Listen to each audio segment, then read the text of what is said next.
Do you know who this is? This is Herobrine, the most famous Minecraft legend. And he wasn't in a Minecraft movie. And he probably won't be in any sequel for the foreseeable future. But what if he was? But a spin-off for the fans would be much more fitting for him. But it's highly unlikely because of this. Warner Brothers. Here's my gripes with them. But what if Warner Brothers actually cared? So here's a look at how I would work Herobrine into a Minecraft fan service movie.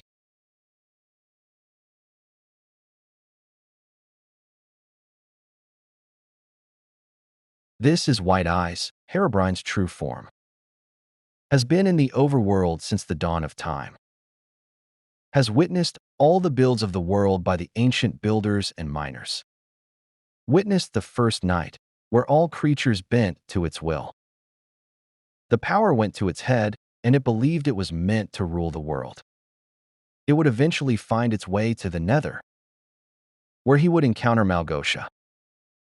Malgosia wanted his power so she could conquer the overworld. White Eyes was very inexperienced in fighting, so the Piglin army overwhelmed him.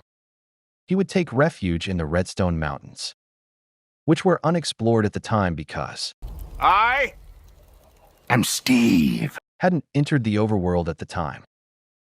White Eyes would learn how to mine and craft everything he needed to survive against potential Piglin invaders if they ever found him, and began to resent this world for treating him so harshly, except for the mobs of the night. His anger festering for centuries.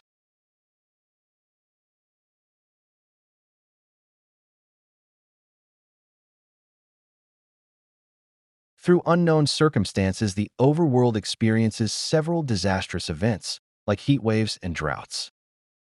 Steve and the Misfits, along with newcomer Alex, investigate the incidents, finding a crippled villager. The villager has been muttering the same two words since his encounter with an unidentified entity. Unable to understand what he's saying, they go to the only one who can translate it. The nitwit.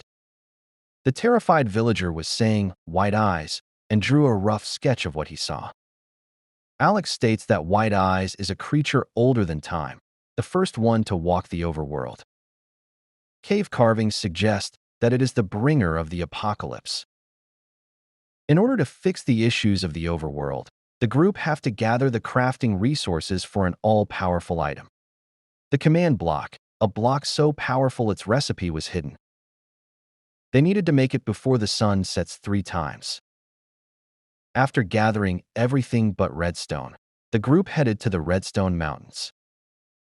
They managed to create the command block, but were soon ambushed by the White Eyes, who wanted to utilize the command block to bring his apocalypse to life. He holds Steve by the throat, ready to kill him.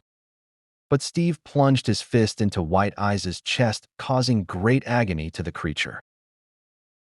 After dropping Steve, White Eyes thrashed around in pain as it began to transform. Its body painfully morphed into a human form. When the smoke cleared, White Eyes was transformed into a streamlined version of Steve. Steve comments earlier he refers to his enemies as Brian, referring to his old-school bully. Hey, don't look at me. I'm just trying to be the hero Brian. White Eyes then changes his name to Herobrine after Steve's banter. The new human form made Herobrine way more agile and strong, easily beating Steve, Alex, and the Misfits. Herobrine was going on a rampage through the overworld. Not even an army of iron golems were able to stop him. Herobrine activated the command block, which brought forth the beginning of his apocalypse.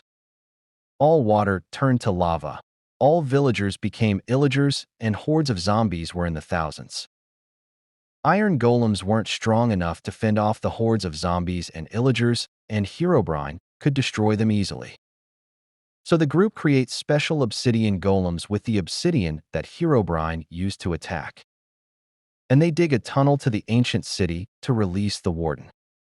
As they believe the Warden is just as old as White Eyes, and their rivalry spanned centuries.